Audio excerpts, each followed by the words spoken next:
আসসালামু আলাইকুম বন্ধুরা, আশা করি সকলে ভালো আছেন। আজকে আপনাদের জন্য নিয়ে আসলাম শৈশবকালের একটি সেই মিষ্টি মধুর স্মৃতির একটা রেসিপি, যেটা নাম অনেকে অন্য এক এক অঞ্চলে এক এক ভাষায় নাম বলে। আমাদের অঞ্চলে সেটাকে গাঁট্টা বলে থাকে।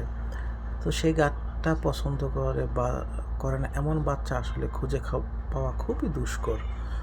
তো বাচ্চারা যেহেতু খেতে চায়, তাহলে আপনি বাড়িতে বানিয়ে নিন না, খুব সহজ রেসিপিতে। সেই জন্য আপনার জন্য বাড়িতে যা আছে তাই, অন্য কোনো রেসিপি বেশি কিছু লাগে না।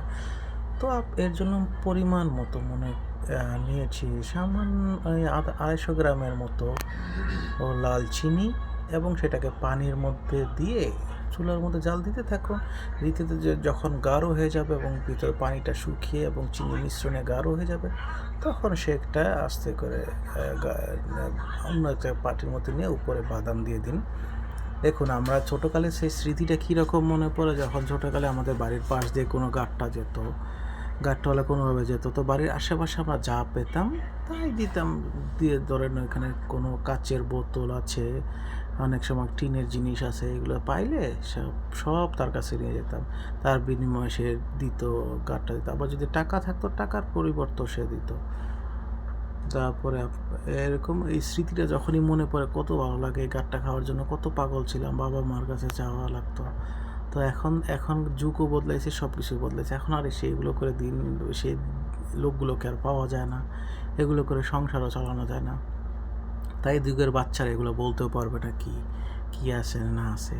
তো আপনারা খুব সহজে বাজার থেকে এনে আপনাদের বাচ্চাকে, অতীতের আপনার ছোটোকালে যা দেখেছেন, বর্তমানে বাচ্চারা তো তা দেখেনি, তা আপনার বাজার থেকে এইসব জিনিস সহজে এনে খুব অল্প দামে কিনে পরিবেশন করে খাওয়াতে পারেন আপনার বাচ্চাকে।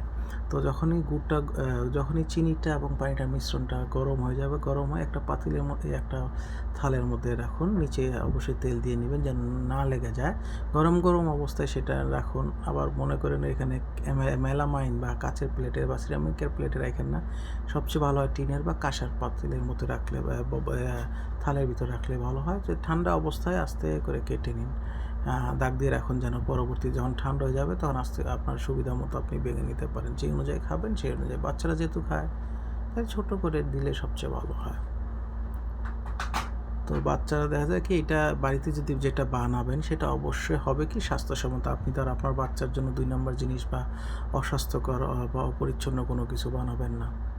সেই জন্য বাড়ির তৈরি জিনিস দিয়ে আপনার বাচ্চাকে ঠান্ডা রাখার চেষ্টা করুন। বাচ্চাকে বাইরের জিনিস কোনো সময় খেতে দিবেন না। পারলে নিজে করে বানাবেন এবং সেগুলোই বাচ্চাকে অভ্যস্ত করাবেন।